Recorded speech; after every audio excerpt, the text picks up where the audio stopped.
Ako po si Anthony, ang primary operator po ng UV Rotary dito sa Roman. As of today po ay araw-araw po siya nagagamit.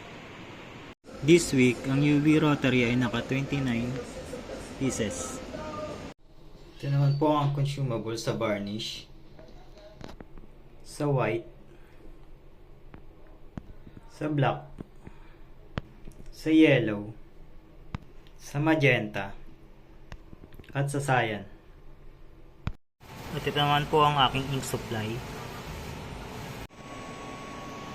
Ito naman po ang printer head. Ito ang copying head. Ito naman po ang ground wire.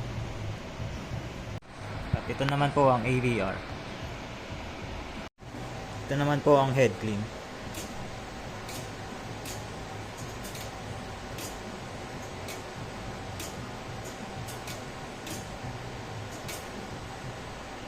Ito naman po ang tamang pag-nozzle check.